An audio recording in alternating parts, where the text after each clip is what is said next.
Ladies, ladies and gentlemen, welcome to Module 9. Module 9 is Public Finance and Gender Responsive Budgeting. This is part of our course on gender responsive economic policy management in the context of COVID-19 pandemic. It is a course that we have started. We have now gone down 8 modules. This is the 9th, and we are coming down to the 10th module, and we shall be ending that course. I hope you are finding each course useful. As we said in these PowerPoints, we give very quick highlights, but if you want more, you head down to the narrative and also to the bibliography that we provide for each of the modules. So let me quickly move into the module itself. Now, Module 9 on gender responsive budgeting does explain the broad scope of what gender responsive budgeting can entail. It attempts to highlight the incorrect and inadvisable interpretations of gender responsive budgeting. The module explores how gender responsive budgeting interacts with public finance reforms, and in particular, the introduction of performance-oriented as well as program-based budgeting and outcome-based budgeting. The module will also does include some practical work if we were meeting physically in developing basic gender and budget statements in an effort to help illustrate that the type of work is relatively simple. It will also does explore the experiences in gender responsive budgeting in selected countries, and also the module explores the scope of what work that can be done under the gender responsive budgeting umbrella. And considerable time is also allocated to group work in this module when we meet physically, but unfortunately now we can only look at those exercises and see how we can take, how we can make good use of them. Now, participants are also introduced to the concept of gender responsive budgeting. That's one of the outcomes. The other one is to understand the evolution of gender budgeting around the world and in Africa, and also practice and apply some of the gender budgeting skills. In terms of introduction, let me quickly say that the international commitments towards gender equality and women's advancement have all gained momentum. Now it's about over 3 decades, and the commitment to gender equality is reflected in the ratification by many governments and UN member states of the international gender equality instruments that include the Convention on the Elimination of Discrimination Against Women, CEDAW, the Beijing Platform of Action, and many other such instruments. So what are the current trends? In terms of current trends, what we see is there is still a slow progress in addressing gender equality and women's empowerment. Why do we see this? It's partially because of weak political commitment to gender equality, sometimes the lack of transparency and popular participation in decision making, some of the gender macroeconomic frameworks that we still use, and we have demonstrated that in the module on gender and macroeconomics. And also the gender blind budgets that are not informed by accurate gender disaggregated data and social economic statistics. So what is the concept of the budget? And what is this budget? Now, a budget is really a financial action plan to ensure effective mobilization and management of resources to achieve an overall goal. And this, in this case, usually is for a government. Now, the goal of a budget usually is to better the conditions and improve the living conditions of standards of living of women and men, boys and girls, vulnerable people, and others. It is also a technical instrument by which government reflects its policy priorities, translating these commitments into monetary terms. Now, budgets therefore enable organizations of the government to improve on the effectiveness of the economy, to promote an efficient resource utilization culture and approach, and also ensure effective policy implementation. And budgets involve three branches. There is the allocation of goods and services, there's the distribution of wealth, but also there is the stabilization, which means maintaining high but stable levels of economic activity. What are some of the problems associated with government budgets? Biggest problem is most of them are based on gender-blind macroeconomic frameworks. We know that mainstream economics considers the behavior of the individual to be rational, self-interested, and market-oriented. And there is also the assumption that individuals are presumed to have no sex, no class, no gender, no age, no ethnicity, no history, no context. A good book to look at is a book by an article by Kataji, which I also post so that people can read for themselves. Now, the peculiarities and differences between women and men, as well as the power relations that shape how they make decisions, is often undermined in budgeting. Now, consequently, the mainstream macroeconomics is actually gender blind. Why? Because of the 2 points we've made before, that it does not take into consideration the power relationships between women and men, but also the differences and peculiarities between women and men. Now, gender blindness is also illustrated by microeconomics disregard of things like unpaid care work, which is a point we have made since the beginning, predominantly carried out by women in the care economy. Because many of the budgets, national budgets, you'll find do not actually have mechanisms for doing this in Africa. And budgets sometimes ignore differences because they tend to assume that all individuals are equal with shared needs and interests. And sometimes they fail to consider the differences between individuals due to class, gender, race, ethnicity, sexuality, and other things like even location where you are. And sometimes they ignore the gendered impacts of policy and budget on different groups of women, of men, and of girls. And sometimes they also undermine the differences. Budgets sometimes tend to have a harsh impact on certain groups, especially if they are poor, marginalized women. Because if, for example, you want to roll out huge microfinance and then you don't think about those who do not have pro rata, you may, without thinking about it, actually create and reinforce an inequality. Now, the lack of accurate budget data and socioeconomic statistics is also an issue, and in most cases, inadequate gender disaggregated data to enable an in-depth analysis does not exist in many places. And where they exist, they are usually plagued by problems of timeliness, accessibility of this data, the frequency on how long it is collected, the accuracy, but also the consistency of some of this data that will then be used in budgeting. So when we say gender responsive budgeting, or GRB, or gender sensitive budgets, or gender budgets, what do we actually mean, and what is it that we are talking about? Generally, these are terms which are used to describe public budgets that incorporate a gender perspective in its processes. That is, analyzing government budget for its impact on women, on men, on girls, and on boys. Now, gender responsive budget considers gender analysis as critical in government budgeting processes, both in resource allocation, but also in resource revenue generation.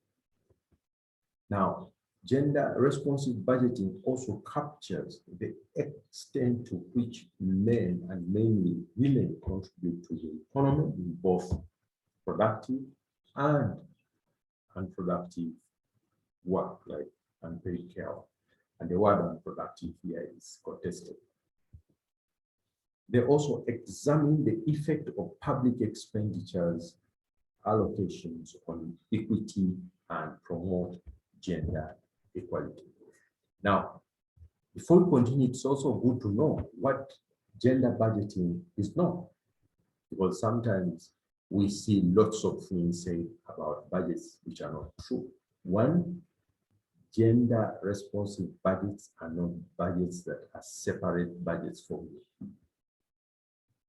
Setting aside a certain percentage of the budget for women or gender aware activities. That's not what they are. Or putting money at the control of women councillors in local governments. Or allocating half of government expenditure to men and the other half to women. No.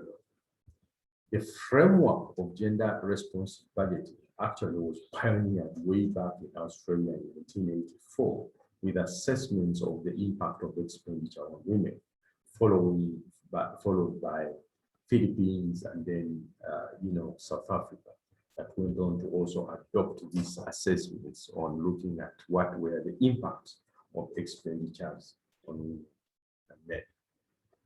Now, the widespread commitment to gender responsive budgeting by governments was observed after the 1995 UN Beijing Conference on Women, which led to the Beijing Platform for Action.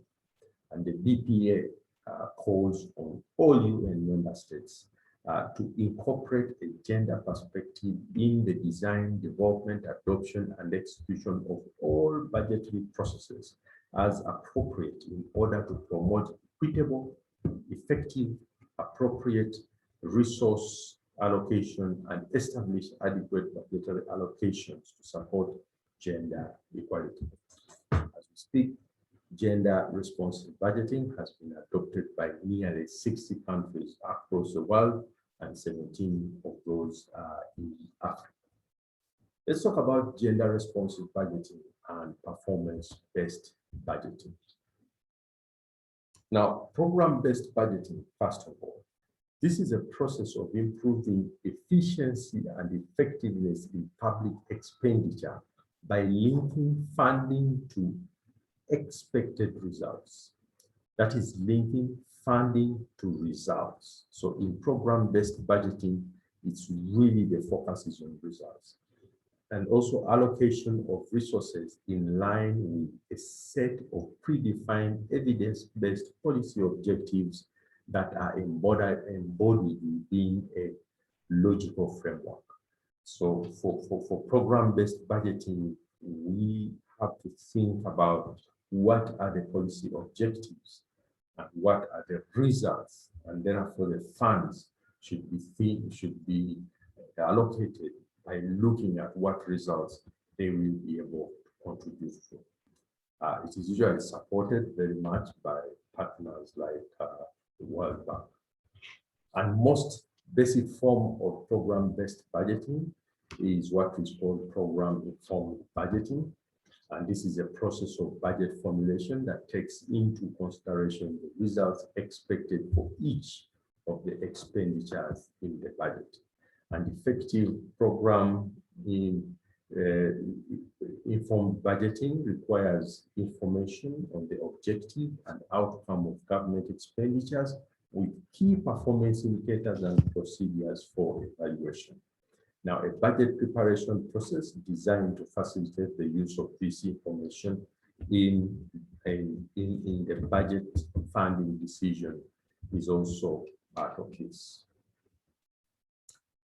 Now, let's talk about gender responsive budgeting and program-based budgeting. Now, gender responsive budgeting initiatives are easier to perform when a country adopts a performance-oriented and program-based budgeting.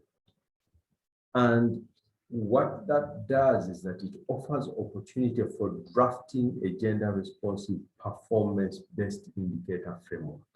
So if you are able to define the results you want to see in the performance-based budgeting approach, then it's easier to link that back to gender-responsive budgeting because you make sure that those results are articulated in a way that they actually help to achieve or to move towards the gender equality objectives that you want to achieve.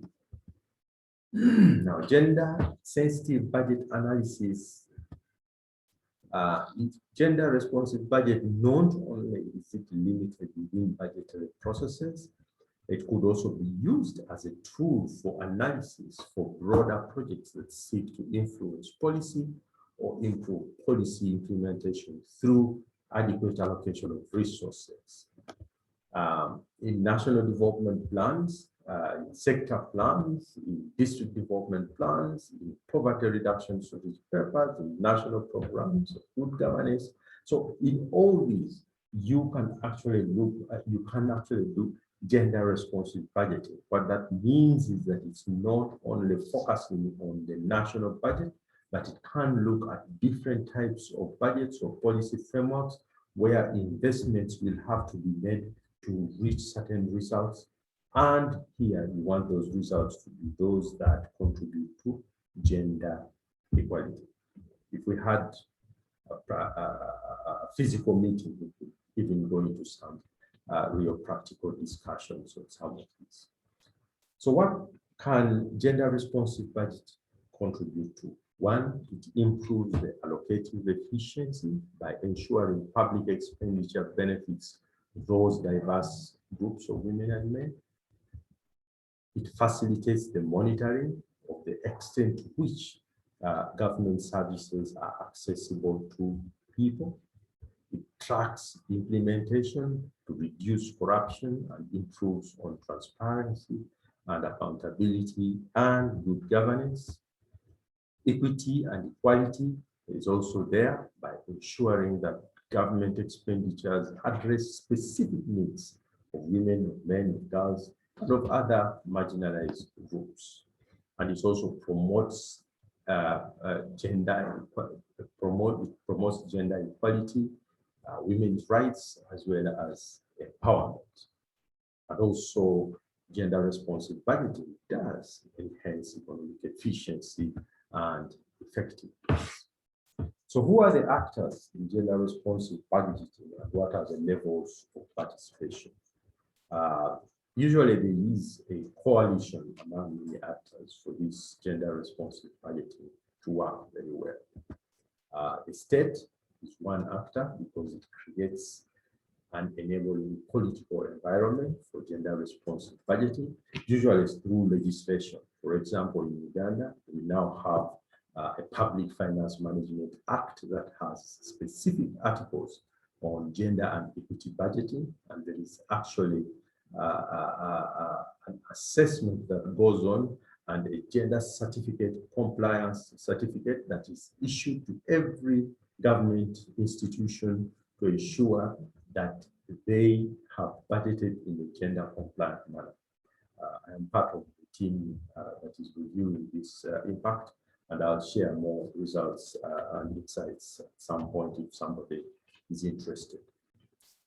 Civil society, it plays a significant role in activism and advocacy around gender responsive budgeting. Again, the example I have locally here is that we had one of the women's organizations here do quite a bit of advocacy in the early days of gender responsive budgeting, and that is what led to government actually adopting gender responsive budgeting. And I can share some writings on this.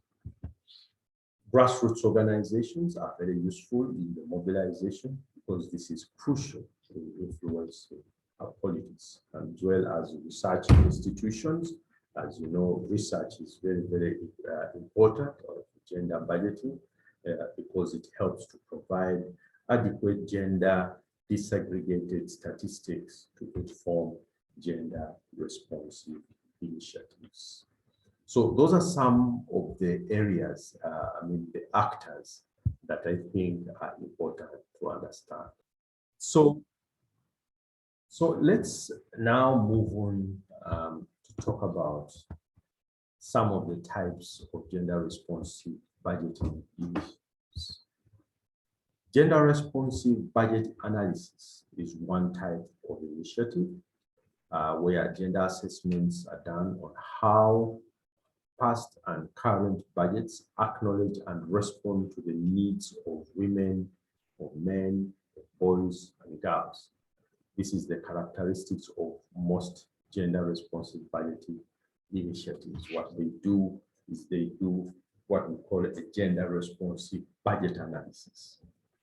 There is also gender responsive budgetary formulation, which is another type of initiative where you introduce gender, like in class, ethnicity, sexuality, as a strategic criteria in all planning activities and the consequent allocation of resources.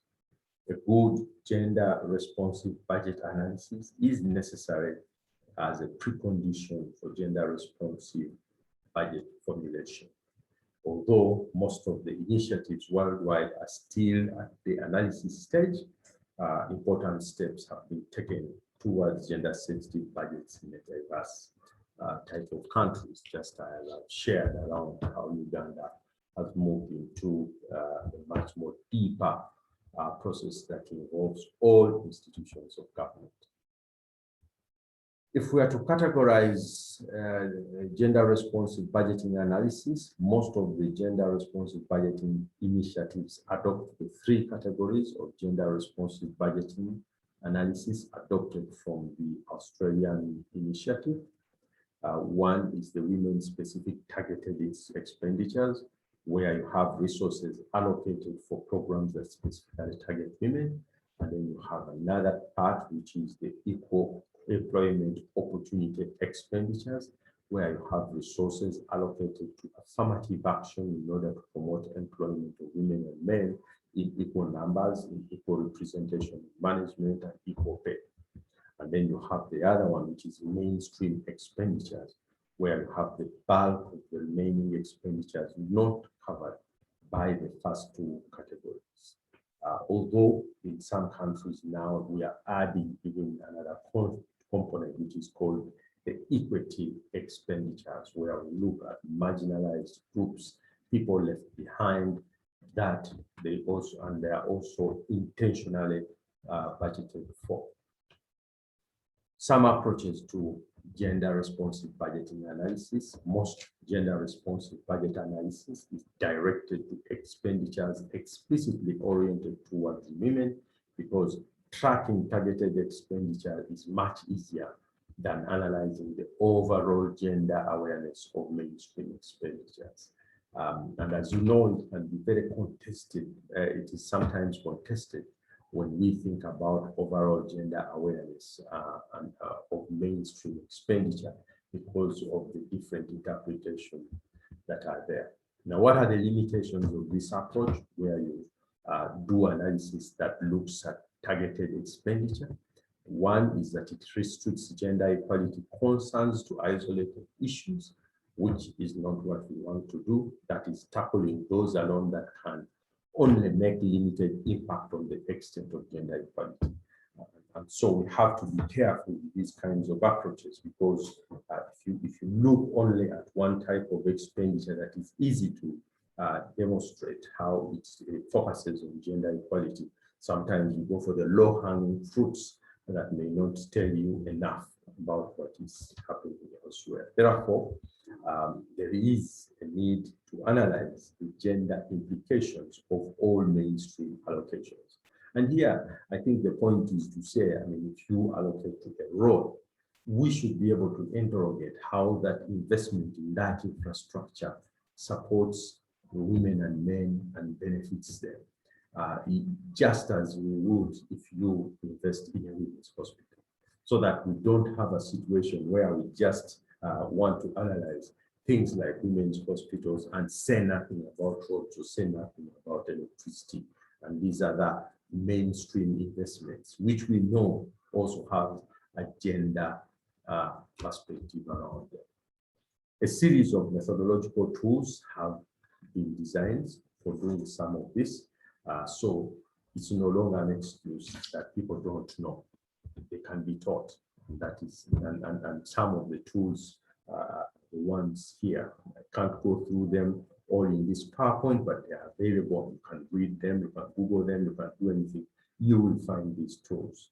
There is, for example, the Roda Sharps three-way categorization of expenditure that I've just mentioned, the gender disaggregated beneficiary assessment, the gender disaggregated public expenditure incidence analysis, the gender disaggregated analysis of impact of the budget on time use, gender aware medium-term economic policy framework, the gender disaggregated tax incidence analysis, as well as gender aware statements. Some of the ones that are usually used in many places now is the last one, which is the gender aware budget statements.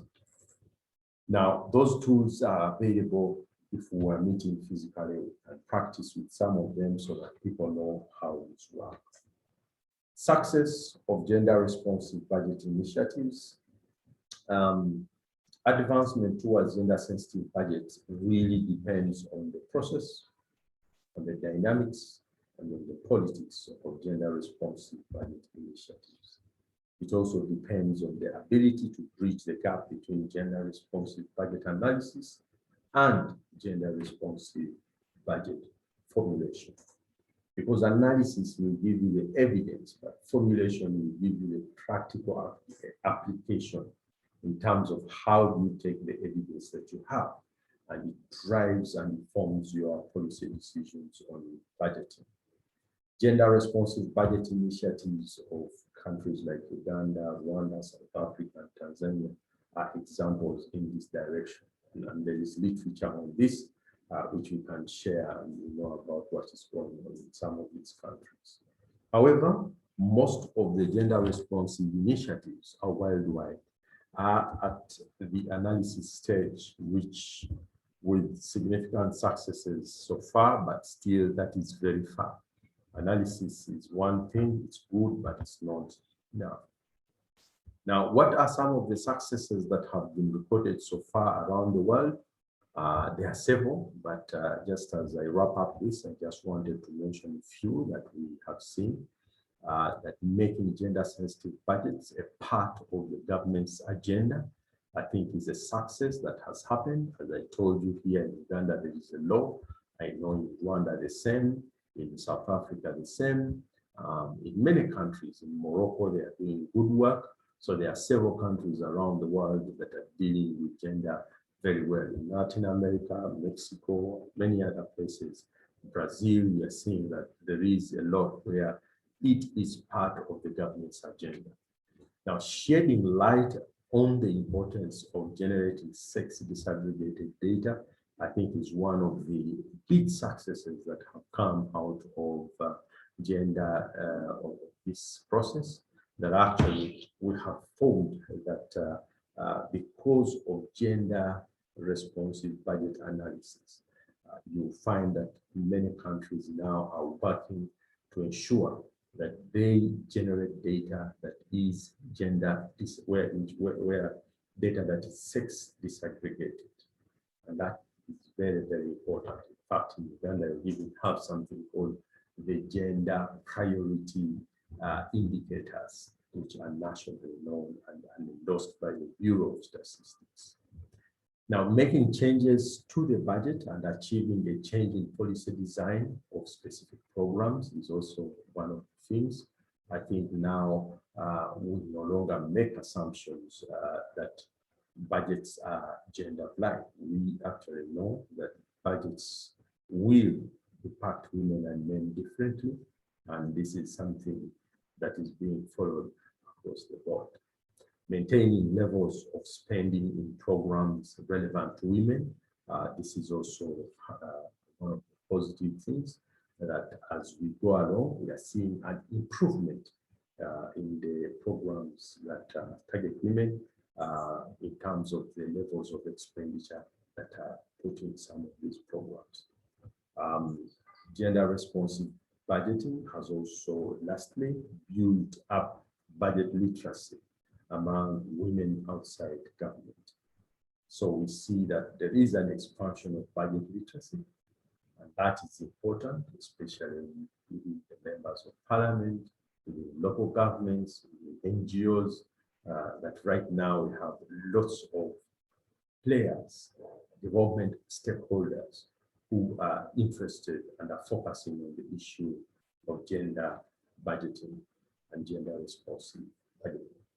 So ladies and gentlemen, this has been a way to again expand, give you some sense of what this is about.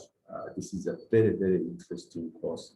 One that when you do practically, you can go through many, many exercises to help us understand how do you budget gender budget statement, how do you analyze data, what type of data do you need for gender responsive budgeting, and a lot more of that. But I hope that this gives you a good sense of what this module is about. Once again, please read the narrative to this module. It has a little bit more detail that can help you, including the exercises in there. And I'll be posting a few publications for those who are interested that look at this issue. So thank you very much once again, and I look forward to seeing you in the next module.